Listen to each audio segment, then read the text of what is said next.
Good evening all of you, good evening. तो जैसा कि आप सभी बच्चों को पता है कि हम लोग क्लास 10th का जो है विषय जो है गणित पढ़ रहे थे, सब्जेक्ट गणित पढ़ रहे थे और हमने जो है लास्ट क्लास में चैप्टर 1 जो है कंप्लीट कर लिया था। आज हम लोग स्टार्ट करेंगे आपके चैप्टर 2 को, 10M02 को, पोलिनोमियल यानी कि बहुपद को, जो कि बहुत ही महत्वपूर्ण चैप्टर होने वाला है। 10th क्लास का चैप्टर 2 पोलिनोमियल बहुपद।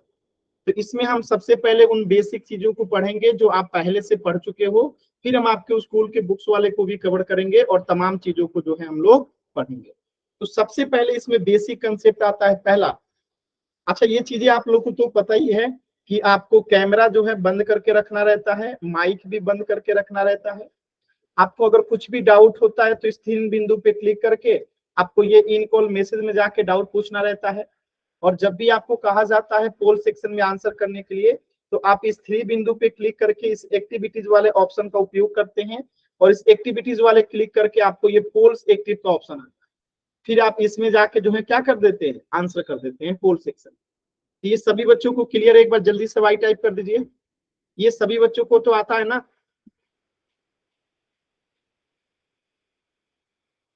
एक बार वाई टाइप कर दीजिए। हाँ, चल। तो हम लोग सबसे बेसिक कंसेप्ट आज का पढ़ने वाले हैं। सबसे पहला, अचर और चर क्या होता है, कांस्टेंट और वेरिएबल क्या होता है। आपने 9th क्लास में भी इस चीज को पढ़ा था। आप में से कोई बच्चा बताना चाहता है अचर और चर क्या होता है, कांस्टेंट और वेरिएबल क्या होता है? कोई भी बच्चा?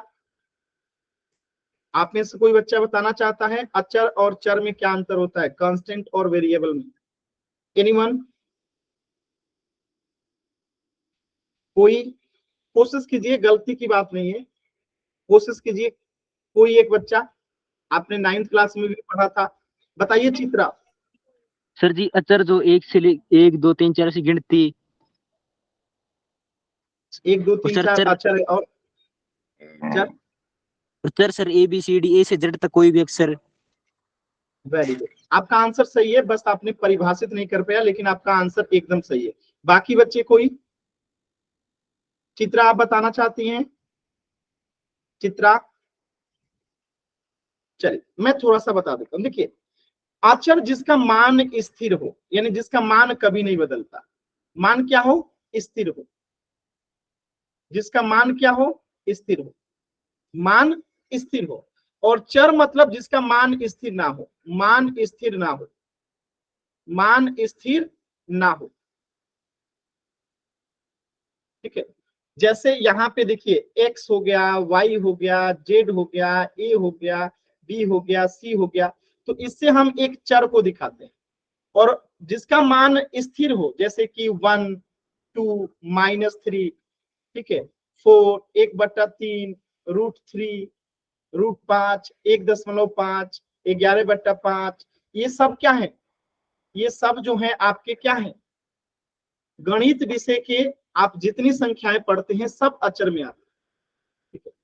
तो यहाँ पे आपको 2 चीजें समझनी है कि जब भी हम चर को दिखाएंगे, वो चर हमेशा अल्फाबेट्स होता है, यानी ए से लेके जेड तक के किसी एक डिजिट से हम चर को दिखाते हैं।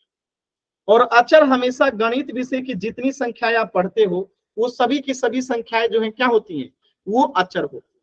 तो इसको परिभाषित करने का तरीका क्या है? तो इसमें आप देखिएगा, ये 4 ठो जो है आपका क्या है, चर है, और ये 3 क्या है, आपका अचर है। क्योंकि इनका मान जो है क्या है, स्थिर है। इनका मान क्या है, स्थिर है। और इनका मान जो है स्थिर नहीं है। अब आप कहोगे सर हमें कैसे पता कि इसका मान स्थिर नहीं है? अभी मैं साबित करके दिखाता हूं। जैसे मैं लिख दूं यहाँ पे x+2 = 10।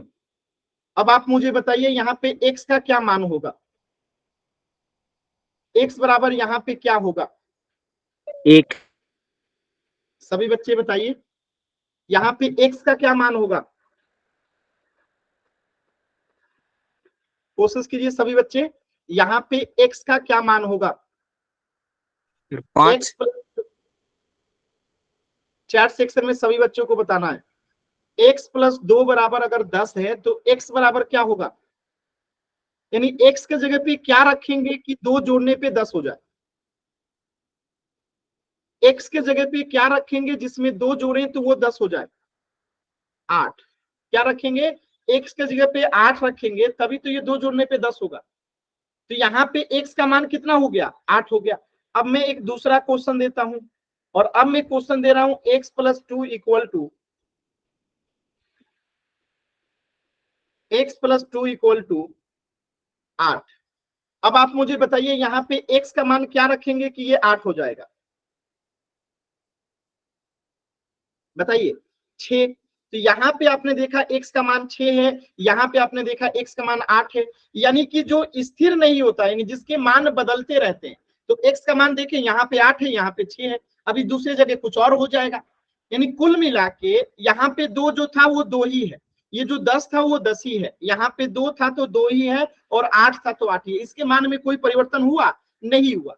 तो जिसके मान में कभी परिवर्तन नहीं होता, वो हमेशा स्थिर होता है, उसे हम अचर कहते हैं। और जिसके मान बदलते रहते हैं, स्थिर नहीं होते हैं, जैसे ए से लेके जेड तक, A B C D X Y Z से हम क्या दिखाते हैं, वेरिएबल को दिखाते हैं, चर को दिखाते हैं। बात समझ में आया सभी बच्चों को? तो अंतर समझ में आया कि स्थिर नहीं है और स्थिर है। तो स्थिर है तो इसको कहेंगे अचर, और इसको कहेंगे चर। क्लियर है सभी बच्चों को? कोई डाउट है तो बताइएगा, पूछिएगा, किसी भी बच्चे को डाउट है तो पूछ लीजिए। अभी देखिए डिफिनेशन को कैसे लिखा गया, देखिए यहाँ पे, जिसका मान स्थिर होता है, जिसका मान स्थिर होता है उसे अचर कहते हैं। और गणित विषय में जितनी भी संख्याएं आप पढ़ते हैं, प्राकृत संख्या, पूर्ण संख्या, परिमेय संख्या, अपरिमेय संख्या, वास्तविक संख्या, सब की सब जो है क्या होती है, अचर होती है। जैसे -6, 0, √6, -1, -2, 0, 1/3, 4/5, 1√3। ठीक है, ये सारी संख्याएं जो है गणित विषय की संख्याएं हैं, और ये सब जो है अचर होती है। तो अचर आप लोग समझ गए। चर क्या होता है, यानी जिसका मान स्थिर नहीं होता है उसे चर कहते हैं। तो एक चर को दर्शाने के लिए कोई भी अक्षर एबीसीडी का, LMNP XYZ का जो है उपयोग कर सकते हैं। जैसे XYZP, ये सब क्या है, चर है, इससे हम वेरिएबल को दिखाते हैं। क्लियर है सभी बच्चों को? एक बार जल्दी से वाई टाइप कीजिए। क्लियर है सभी बच्चों को? दीपक कुंडू नाम से जो बच्चा है, अनावश्यक क्यों हाथ का बटन दबा रहे हैं?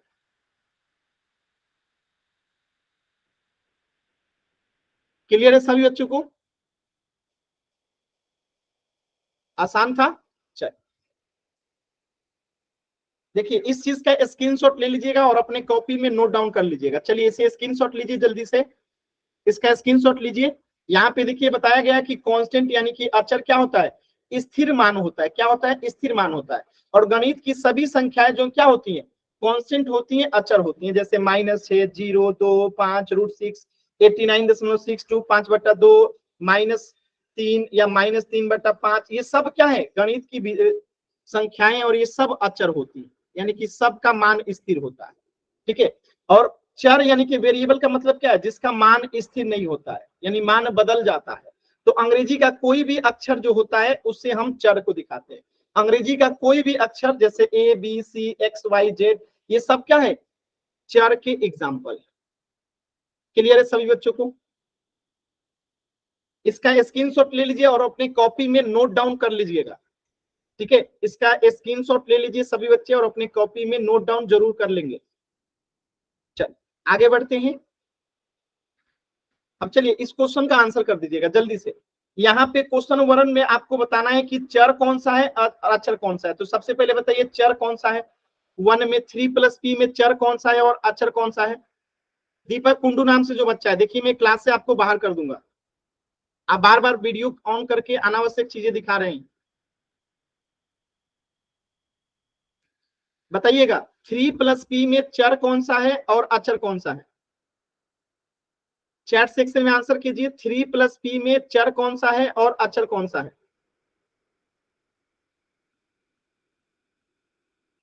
तो चर हो जाएगा हमारा P, चर क्या हो जाएगा P, और अचर क्या हो जाएगा 3।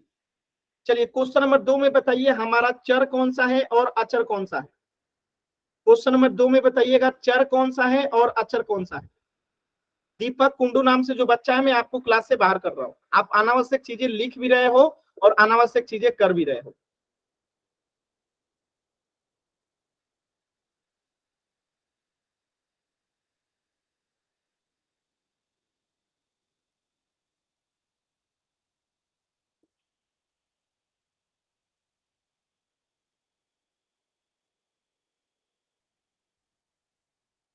क्लियर है?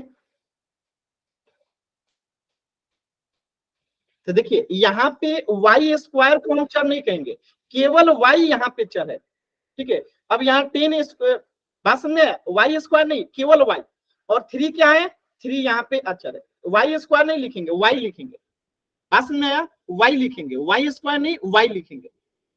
चलिए तीसरे क्वेश्चन में बताइए, इसमें चर कौन सा है और अचर कौन सा है? चर का आंसर कर दीजिए, केवल चर बता दीजिए कौन कौन सा है।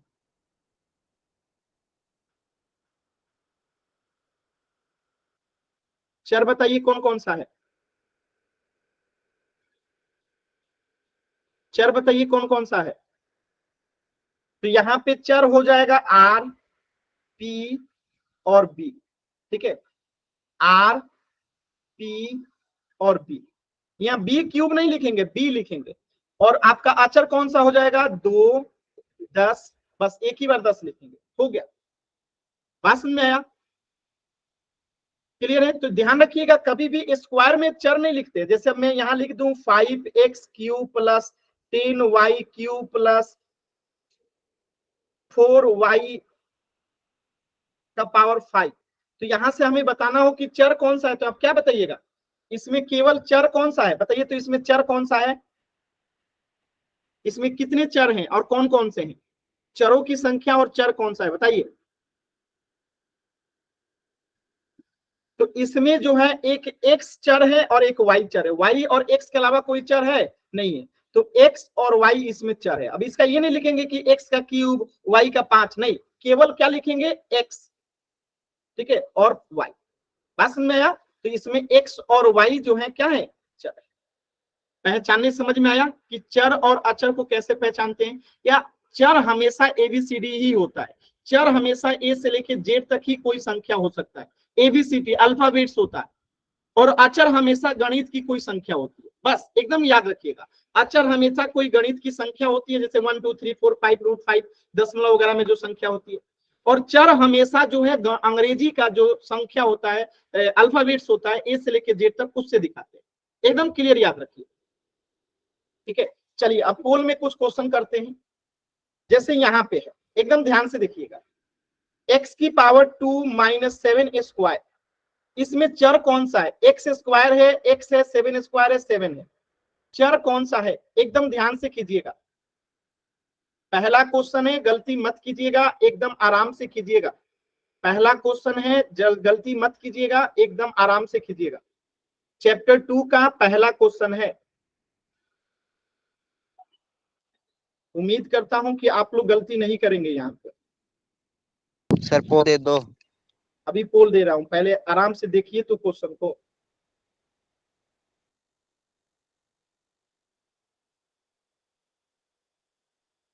इसमें से देखिए पहला ही उत्तर गलत, अभी अभी बताया था, इसके बाद भी पहला ही उत्तर गलत आया है।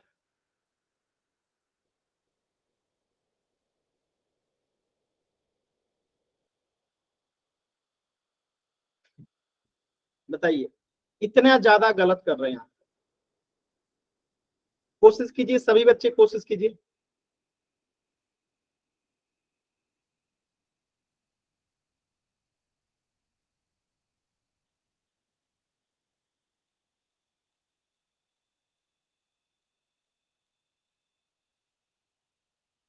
लास्ट के 10 सेकेंड, 10, 9, 8, 7, 6, 5, 4, 3, 2, 1। बताइए, अभी अभी मैंने बताया था कि गणित की संख्याओं को हम अचर कहते हैं। तो ये तो गणित की संख्या, ये गणित की संख्या है। और अचर हमेशा एबीसीडी से दिखाते हैं, चर हमेशा ए से लेके जेड तक ही कोई डिजिट होता है। तो यहाँ पे एक्स जो है वो क्या है, चर है। तो यहाँ पे कुछ बच्चों ने एक्स स्क्वायर मारा है। एक बात बताओ बाबू, अभी मैंने बताया था कि केवल एक्स आंसर होगा, स्क्वायर नहीं लगाएंगे। यहाँ पे देखिए ध्यान से, अभी मैंने यहाँ पे बताया था कि क्यूब है तो क्यूब नहीं लिखेंगे, क्यूब है तो क्यूब नहीं लिखेंगे, 5 है तो 5 नहीं लिखेंगे। यहाँ पे केवल x लिखे थे, यहाँ पे केवल y लिखे थे, क्या मैंने क्यूब लगाया? नहीं लगाया ना। यहाँ पे भी देखिए, यहाँ पे b क्यूब था, मैंने b लिखा कि b क्यूब लिखा? केवल b लिखा ना। यहाँ पे y स्क्वायर था, मैंने केवल y लिखा ना। तो थोड़ा सा तो दिमाग लगा लेते। तो यहाँ पे एक्स स्क्वायर माइनस 7 स्क्वायर, तो केवल चर क्या होगा? एक्स होगा। बात समझ में है सभी बच्चों को? क्लियर है? क्लियर है? आसान है एकदम।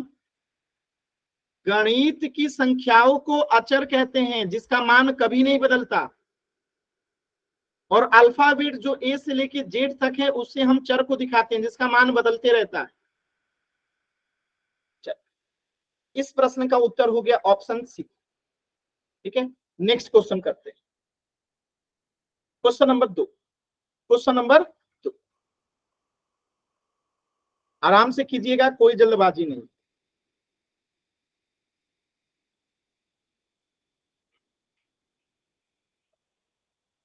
देखिए क्या कह रहा है question number 2, 2y square minus 3z square में चर क्या है? अभी इस टाइप का एक क्वेश्चन बताया था। कीजिए सभी बच्चे, चर बताना है कि चर क्या है इसमें। केवल चर होना चाहिए, चर के अलावा कुछ नहीं होना चाहिए, केवल और केवल चर होना चाहिए।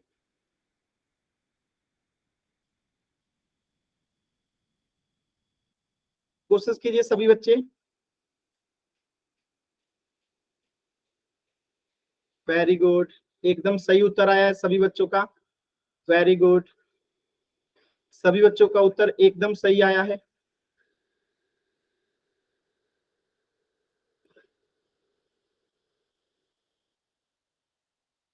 वेरी गुड, एकदम सही उत्तर आया है। 2 बच्चों के उत्तर और नहीं आए हैं, लास्ट के 10 सेकेंड। 10, 9, एक बच्चे का और उत्तर नहीं आया। 8, 7, 6, 5, 4, 3, 2, 1। बहुत सिंपल सा क्वेश्चन था और सभी बच्चों का उत्तर एकदम सही है, एक भी बच्चे का आंसर गलत नहीं है। तो यहाँ पे केवल चर क्या हो जाएगा? एक तो y और एक z। ठीक है, y और z क्या है यहाँ पे? चर है। y और z जो है यहाँ पे चर है। तो इस प्रश्न का उत्तर क्या हो जाएगा? ऑप्शन। तो आपको चर और अचर पहचानना आ गया सभी बच्चों को? आ गया ना? चल, अब हम देखते हैं, अब हम समझेंगे बीजीय व्यंजक क्या होता है, अलजेब्रिक एक्सप्रेशन क्या होता है। देखिए अब यहाँ पे लिखा है 2 + 4 × y। अब मुझे बताइए इसमें 2 क्या है? अचर है। 4 क्या है? अचर है। और y क्या है? चर है। तो ध्यान रखिएगा, कम से कम एक चर और एक अचर होना चाहिए, कम से कम। अगर एक अचर या चर को जोड़े या घटाएं या गुणा करे या भाग करे, ये हमेशा एक बीजीय व्यंजक होगा। कम से कम एक चर और एक अचर होना चाहिए। अब जैसे मैं यहां लिख दूं x + y + 2, तो ये क्या है? बीजीय व्यंजक है। अब मैं लिख दूं x - y - 2, ये क्या है? बीजीय व्यंजक है। क्यों? क्योंकि यहाँ पे एक कम से कम एक चर होना चाहिए। तो x और y यहाँ पे चर है और 2 क्या है? अचर है। और इसमें संक्रिया क्या लगा है? जोड़ने का। तो यानी इससे बीजीय व्यंजक का क्या नियम निकल के आता है कि चर तथा अचर के साथ संक्रिया, यानी एक चर और एक अचर के साथ अगर जोड़ने का क्रिया या घटाने का या गुणा करने का या भाग का अगर क्रिया बन जाए तो उस व्यंजक को जो है बीजीय व्यंजक कहते हैं। अगर सिंपल शब्दों में कहूं तो अगर केवल चर को जोड़ दें, जैसे x + y + z को, तो क्या ये बीजीय व्यंजक होगा? यस और नो? x + y + z को अगर हम पूछें कि क्या ये बीजीय व्यंजक होगा, यस और नो? नहीं होगा। क्यों?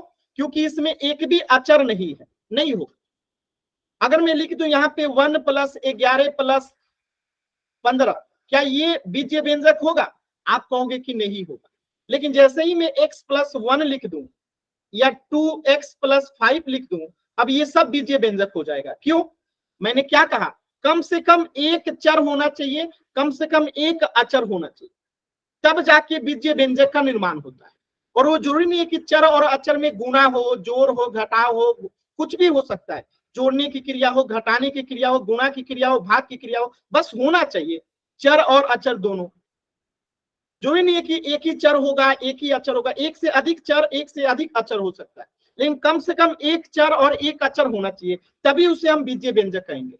अब जैसे एक क्वेश्चन समझिएगा, मैं यहां से एक क्वेश्चन दे रहा हूं, आप बताइएगा आंसर।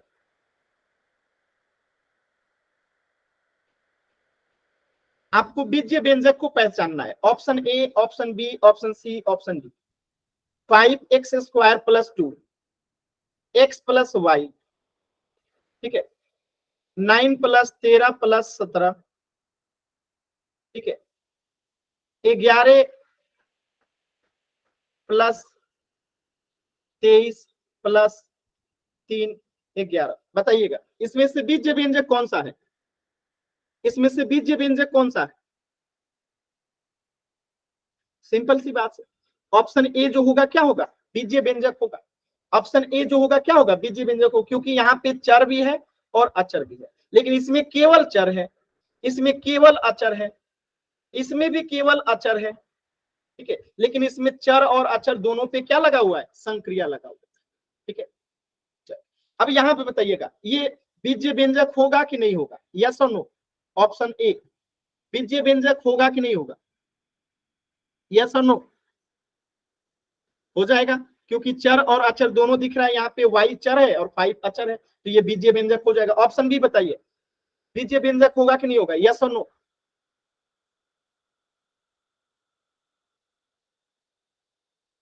हो जाएगा, क्योंकि यहाँ पे चर भी है, सॉरी अचर भी है और चर भी है, अचर भी है और चर भी है, तो ये बीजीय व्यंजक हो जाएगा। तो ये भी है, ये भी है। अब यहाँ पे बताइएगा 2y - 3 क्या ये बीजीय व्यंजक है, यस और नो।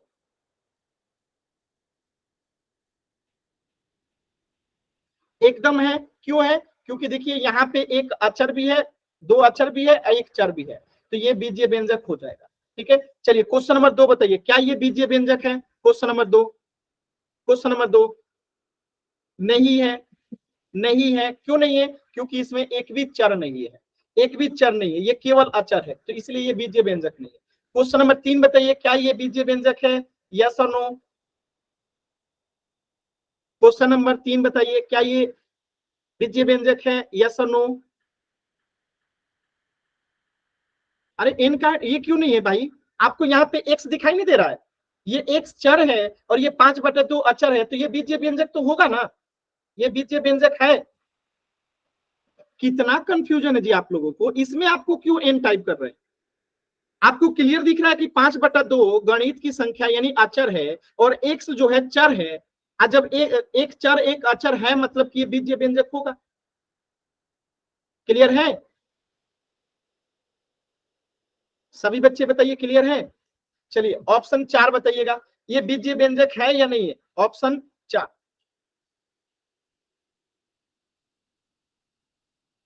बताइए।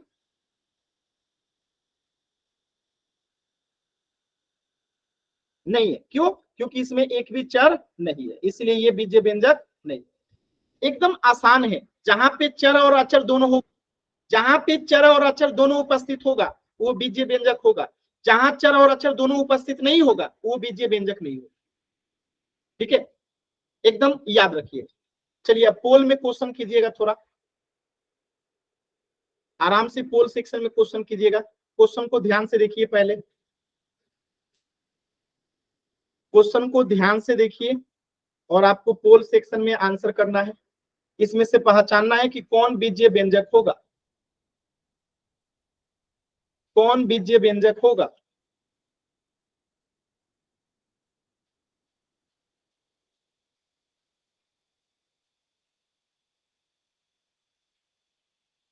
बीजीय व्यंजक को पहचानना है, कौन बीजीय व्यंजक होगा। वेरी गुड, एकदम सही उत्तर आया है सभी बच्चों का, वेरी गुड। सभी बच्चे आंसर कीजिए, एकदम आसान सवाल है। इसमें से इन चारों विकल्प में से कौन बीजीय व्यंजक होगा? बीजीय व्यंजक का मतलब चर और अचर दोनों उपस्थित होने चाहिए, दोनों होंगे तो वो बीजीय व्यंजक होगा। आंसर कीजिए लास्ट के 10 सेकेंड। अभी भी 4 बच्चों के आंसर नहीं आए हैं, लास्ट के 10 सेकेंड। 10, 9, 8, 7, 6, 5, 4, 3, 2, 1। देखिए एकदम आसान सवाल था। यहाँ पे कोई चर है? नहीं है। यहाँ पे कोई चर है? नहीं है। यहाँ पे कोई चर है? नहीं है। ये सब अचर है। यहाँ पे देखिए एक चर भी है, एक अचर भी है, और चर और अचर जब दोनों उपस्थित है तो वो बीजीय व्यंजक होगा। क्लियर है सभी बच्चों को? बताइए, क्लियर है सभी बच्चों को? चल, तो इस प्रश्न का आंसर हो जाएगा ऑप्शन। अगला प्रश्न कीजिएगा, क्वेश्चन नंबर 4। इसमें भी आपको बीजीय व्यंजक को पहचानना है। देखिए कहां पे चर और अचर दोनों उपस्थित है। एकदम आराम से ध्यान से देखिएगा, जल्दबाजी नहीं करना। अभी मैं पोल नहीं दिया हूं, आराम से सब में देखिए। जहां पे चर और अचर दोनों उपस्थित होते हैं उसी को हम बीजीय व्यंजक कहते हैं। कीजिए सभी बच्चे।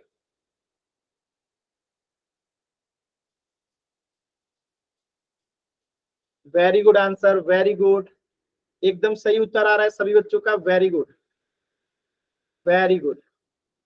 सभी बच्चे आंसर कीजिए, एकदम सही उत्तर आया है सभी बच्चों का। बाकी बच्चे भी आंसर कीजिए। देखिए गलत वही बच्चा कर रहा है जो कि लेट क्लास ज्वाइन कर रहा है। और लेट क्लास ज्वाइन कीजिएगा तो आपके आंसर गलत होंगे, स्वाभाविक सी बात है, क्योंकि आप जानते ही नहीं हो चर और अचर क्या होता है, बीजीय व्यंजक क्या होता है।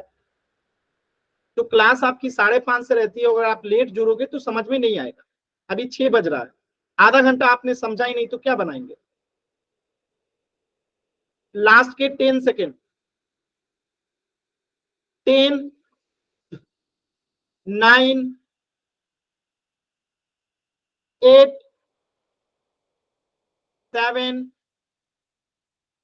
6, 5, 4,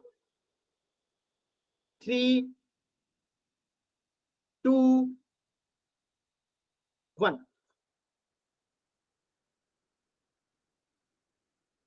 एकदम सिंपल क्वेश्चन था। इसमें कोई चर है? नहीं है तो उत्तर नहीं होगा। इसमें कोई चर है? नहीं है।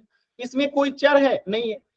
और बीजीय व्यंजक के लिए जरूरी है कि कम से कम एक चर और एक अचर कम से कम होना चाहिए। देखिए यहाँ पे चर भी है और अचर भी है, आंसर हो गया। चर और अचर दोनों होना चाहिए। जब चर और अचर दोनों उपस्थित है तो वो बीजीय व्यंजक होगा। और बाकी ए बी सी में केवल अचर है, एक भी चर नहीं है। समझ में आया?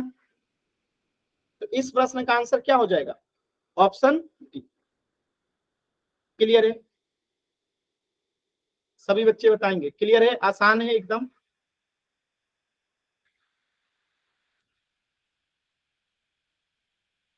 सिंपल क्वेश्चन था। चलो अगला कंसेप्ट है बीजीय व्यंजक के पद, टर्म्स ऑफ अलजेब्रिक एक्सप्रेशन। बीजीय व्यंजक के पद, यानी अगर आपके सामने एक बीजीय व्यंजक लिख दिया जाए, जैसे मैं यहां लिख रहा हूं 5 गुने एक्स प्लस 10 प्लस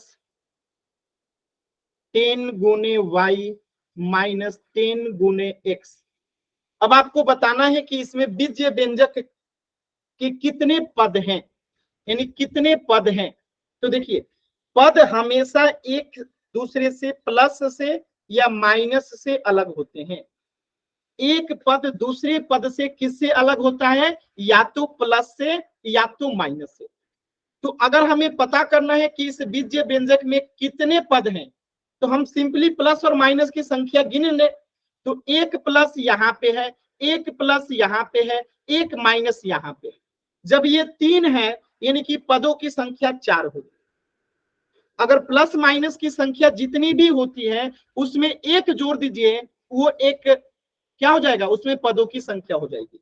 तो इसमें पदों की संख्या कितनी हो गई, 4। अब आप कहोगे सर कैसे, तो ध्यान से देखिए, 5 में x को गुणा करेंगे तो 5x हो जाएगा, प्लस है तो प्लस, 10 है तो 10, प्लस है तो प्लस, 10 में y से गुणा करेंगे तो ये 10y हो जाएगा, माइनस है तो माइनस, 10 में 1 से गुणा करेंगे तो 10x हो जाएगा।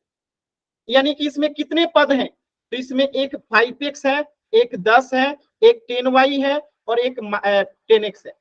रुक जाइए, यहाँ पे सेम पद हो गया, इसको x के जगह पे z कीजिएगा, थोड़ा सा यहाँ पे गलत है, ठीक है, तो यहाँ पे z हो जाएगा, ठीक है। तो अब आपसे अगर मैं पूछूं कि इसमें कितने पद हैं, तो आप देख सकते हैं टोटल पदों की संख्या कितनी है, 1 2 3 4, यानी कितने पद हैं, 4 पद। बात समझ आया? तो सिंपली तरीका क्या है, आप प्लस माइनस की संख्या गिन के एक एक्स्ट्रा जोड़ दो। जैसे एग्जांपल देखिए, जैसे यहाँ पे आपको बताना है कि कितने पद हैं, तो आप क्या करोगे, प्लस की संख्या 1 है, उसमें 1 जोड़ दो, तो इसमें कितने पद हो जाएंगे, इसमें कितने पद हो जाएंगे, एक ये पद हो गया और एक ये पद हो गया, 2। समझ में आया? प्लस माइनस की संख्या काउंट करो और जोड़ दो। याद रखिएगा, प्लस माइनस से एक पद दूसरे पद से अलग होता है, प्लस या माइनस से एक पद दूसरे पद से अलग होता है। तो यहाँ पे आप देखिए, एक 5xy पद है और एक 6 यहाँ पे पद है, ठीक है। यही चीज लिखा गया है कि किसी बीजीय व्यंजक के पदों को प्लस या माइनस के चिन्ह से अलग किया जाता है, प्लस या माइनस के चिन्ह से अलग किया जाता है, ठीक है। तो यहाँ पे एक क्वेश्चन का आंसर कीजिएगा, इसमें कितने पद हैं और कौन कौन से पद हैं, इसमें कितने पद हैं और कौन कौन से पद हैं, इस क्वेश्चन में कितने पद हैं और कौन कौन से पद हैं, पदों की संख्या बताइए पहले, चैट सेक्शन में पदों की संख्या कितनी है, पदों की संख्या कितनी है, 3 है। कैसे पता, तो मैंने कहा था कि एक प्लस और माइनस कितना हो गया, 2 हो गया, प्लस माइनस की संख्या कितनी है, 2, एक जोड़ दीजिए तो 3 हो जाएगा, यानी पदों की संख्या 3। 3 पद कौन कौन सा है, तो एक हो गया 7xyz, दूसरा पद कौन सा हो जाएगा, +2xy, और तीसरा पद कौन सा हो जाएगा, -5y। एक पद, 2 पद और 3 पद, टोटल पदों की संख्या कितनी है, 3। क्लियर है सभी बच्चों को? क्योंकि एक पद दूसरे पद से या तो माइनस से अलग होता है या तो प्लस से अलग होता है, ठीक है। चलिए अगला प्रश्न देखिएगा, देखिए यहाँ पे पदों की संख्या 3, एक ये पद है और एक ये पद है और एक ये पद है। चलो इस प्रश्न का आंसर कीजिएगा, इसमें कितने पद हैं और कौन सा पद है, इसमें एक भी प्लस माइनस नहीं है, एक भी प्लस माइनस नहीं है, तो पदों की संख्या कितनी हो जाएगी, 1। और कौन सा पद है, 4x²yz। चलिए उदाहरण संख्या 3 में बताइए पदों की संख्या कितनी है, पदों की संख्या कितनी है उदाहरण संख्या 3 में, उदाहरण संख्या 3 में पदों की संख्या कितनी है, यहां क्या कोई प्लस या माइनस है, अगर प्लस या माइनस नहीं है तो हमेशा पद एक ही होता है, प्लस और माइनस अगर नहीं है एक भी तो हमेशा पद एक ही होता है। तो भागा से अलग पद नहीं हो गया, इसको हम क्या लिखेंगे, 4a²b/c, ये एक ही पद है, ठीक है, ये 2 पद नहीं है, ये एक ही पद है। क्लियर है सभी बच्चों को? तो एक पद दूसरे पद से सिर्फ प्लस और माइनस से ही अलग होता है, इसके अलावा नहीं।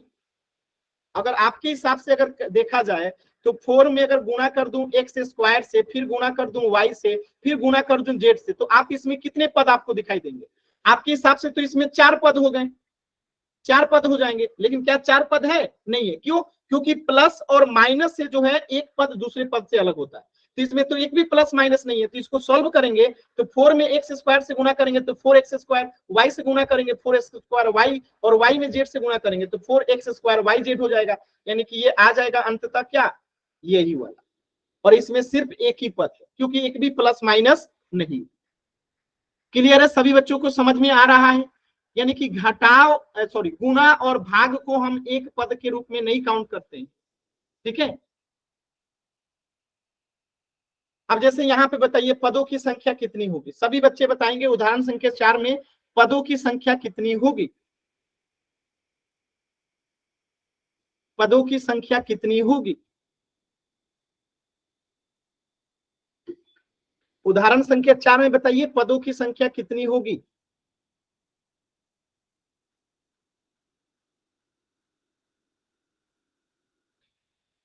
सभी बच्चे बताइए। तो पदों की संख्या हो जाएगी 3, क्योंकि एक यहाँ पे माइनस है और एक यहाँ पे प्लस है, और मैंने बताया था माइनस और प्लस से एक पद दूसरे पद से अलग होता है। तो दो टोटल प्लस माइनस की संख्या टोटल 2 है, एक एक्स्ट्रा कर दीजिए तो पदों की संख्या कितनी हो जाएगी 3। अब कौन कौन सा पद होगा, तो ये आपस में गुणा हो जाएगा, तो 2y² एक पद हो गया, और ये -5yz एक पद हो गया, -5yz एक पद हो गया, और ये 9 में z से गुणा होगा तो +9z जो है एक पद हो जाएगा। तो टोटल पदों की संख्या कितनी आ गई, 3। आसान है। चलिए इसमें बताइए पदों की संख्या कितनी है, उदाहरण संख्या 5 में, उदाहरण संख्या 5 में बताइए पदों की संख्या।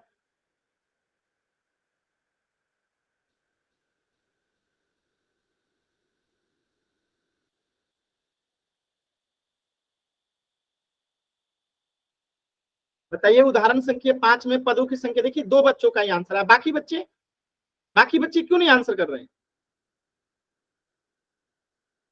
तो देखिए +-1 +1 और -1, तो प्लस माइनस की टोटल संख्या कितनी है, 3। तो पदों की संख्या कितनी हो जाएगी, 3 + 1 यानी कि 4 हो जाएगी।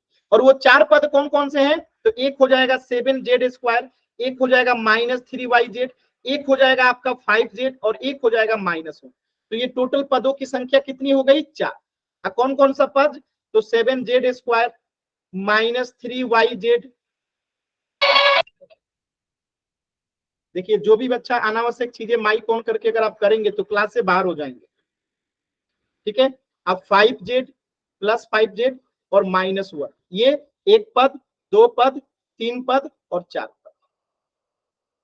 अब बताइए हम लोग पोल में क्वेश्चन करें, कर सकते हैं। समझ में आ गया कि पद कैसे काउंट करते हैं और पदों को कैसे पहचानते हैं।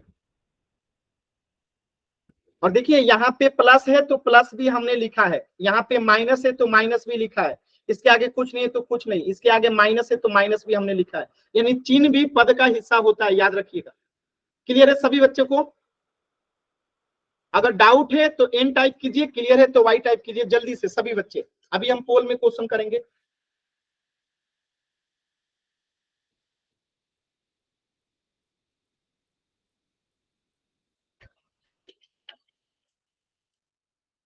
चलिए तो इस क्वेश्चन को देखिए ध्यान से और काउंट करके बताइए टोटल पदों की संख्या कितनी है, टोटल पदों की संख्या कितनी है, पोल सेक्शन में बताना है। पदों की संख्या कितनी है, एकदम आराम से बताएंगे, जल्दबाजी नहीं करेंगे। पदों की संख्या कितनी है, टोटल पदों की संख्या कितनी है, 2y³ + 5y² -y + 1, पदों की संख्या कितनी है। देखिए पहला उत्तर गलत, पदों की संख्या कितनी है,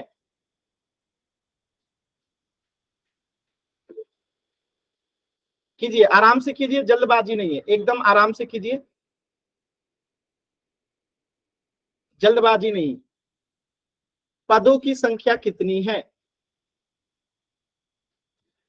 एक पद दूसरे पद से या तो प्लस से अलग होता है या तो माइनस से अलग होता है, एक पद दूसरे पद से या तो प्लस से अलग होता है या तो माइनस से अलग होता है। काउंट कीजिए जल्दी से कितने पद हैं इसमें, लास्ट के 20 सेकेंड।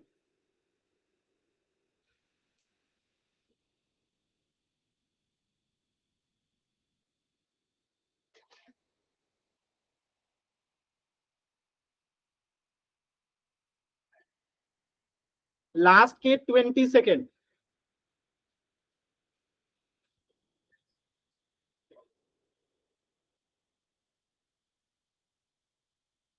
बताइए ना जी, इतना गलत कैसे कर सकते हैं जी आप लोग, मतलब एकदम क्लास में थोड़ा सा भी ध्यान नहीं देते हैं। आधे से अधिक बच्चों का आंसर गलत हो चुका है। अभी मैंने बताया था कि प्लस माइनस की संख्या काउंट कर लो, उसमें एक जोड़ दो, वही पदों की संख्या होगी। इसमें प्लस माइनस की संख्या जितनी भी है उसमें एक एक्स्ट्रा जोड़ दो, वो पदों की संख्या होती है। और आप लोग मतलब मुझे नहीं समझ में आ रहा है कि आप क्या जोड़ घटाव भी आपको नहीं आ रहा है। लास्ट के 10 सेकेंड। 10, 9, 8, 7, 6, 5, 4, 3, 2, 1। मतलब इससे पीछे कोई बैच नहीं है। ठीक है, आपके बैच से पीछे कोई बैच नहीं है। यहाँ पे प्लस माइनस की संख्या कितनी है? एक यहाँ पे प्लस है, एक यहाँ पे माइनस है, एक यहाँ पे प्लस है। प्लस माइनस की संख्या कितनी है? 3 है। इसमें +1 कर दो, पदों की संख्या 4, आंसर आ गया। ऐसे काउंट करने नहीं आता है तो आप ऐसे काउंट कर लो ना, एक पद दूसरे पद से प्लस या माइनस से अलग होता है। तो यहाँ पे प्लस है तो एक पद यहाँ, एक पद यहाँ। यहाँ पे माइनस है तो एक पद यहाँ, तो यहाँ तो पहले से काउंट कर लिए, ये दूसरा पद हो गया। एक पद यहाँ, प्लस यहाँ पे यानी एक पद इधर होगा। तो टोटल पदों की संख्या कितना हो गया? 4। मतलब हद है। मतलब पहला ये बैच है ना जो आधे से अधिक बच्चों का आंसर ये गलत हुआ। इससे आसान सवाल कुछ होता है जी? अभी मैंने बताया था कि प्लस माइनस की संख्या काउंट कर लो कि टोटल प्लस या माइनस कितना है। अगर जितना भी है उसमें एक एक्स्ट्रा जोड़ दो, वो आपकी पदों की संख्या हो जाएगी। इसके बाद भी आप लोग गलत कर रहे हैं। क्या आप बताएंगे क्यों गलत किए थे? आधे से अधिक बच्चों का आंसर गलत था। कुछ बच्चों ने 5 आंसर किया, कुछ बच्चों ने 3 आंसर किया। क्यों बताएंगे क्यों गलत हुआ था?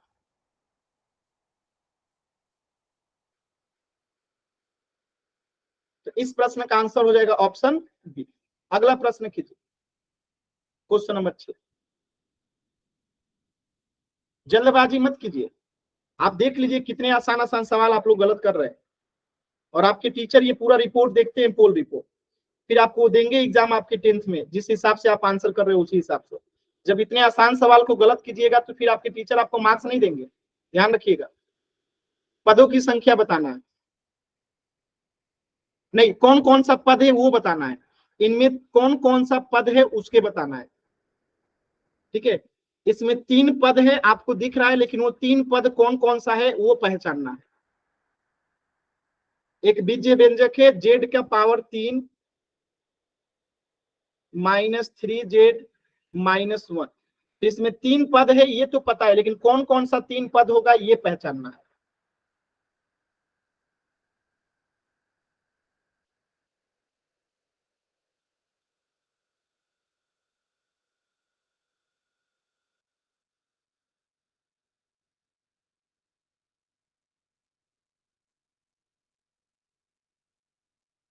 आंसर कीजिए सभी बच्चे।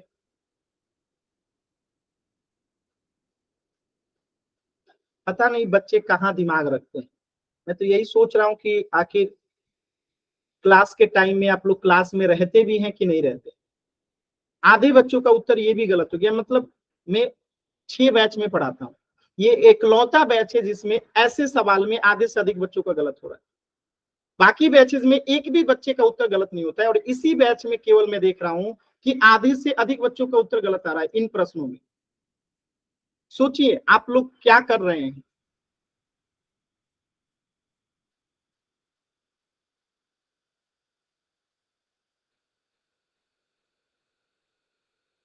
लास्ट के 10 सेकेंड,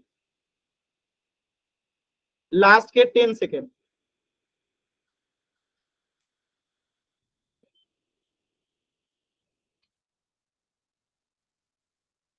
10, 9, 8, 7, 6, 5, 4, 3 2 1। सिर्फ 4 बच्चों का सही है, बाकी सभी का गलत है। पहला पद ZQ, दूसरा पद -3Z, तीसरा पद -1। कई बार बताया हूं कि एक पद दूसरे पद से या तो प्लस से अलग होता है या तो माइनस से अलग होता है। तो यहाँ पे एक पद हो गया ZQ, दूसरा पद हो गया -3Z, तीसरा पद हो गया -1। फिर भी कुछ बच्चों ने सी आंसर किया, बताइए ना। यहाँ Z कहीं दिखाई दे रहा है आपके ऑप्शन में? कहीं पे -3 ऑप्शन में दिखाई दे रहा है? अध्यय यहाँ पे माइनस गायब है, यहाँ पे माइनस गायब। इतने आसान सवाल को भी आधे बच्चों से अधिक बच्चों ने गलत किया। आप लोग बताइए आपको क्या है जो नहीं समझ में आया। तो इस प्रश्न का उत्तर होगा ऑप्शन बी। और सभी बच्चे बताइए कि आपको ऐसा क्या है जो कि नहीं समझ में आया। इससे आगे हम पढ़ेंगे नेक्स्ट क्लास में, लेकिन जो भी डाउट है आपने आखिर क्यों गलत किया मुझे बताइए।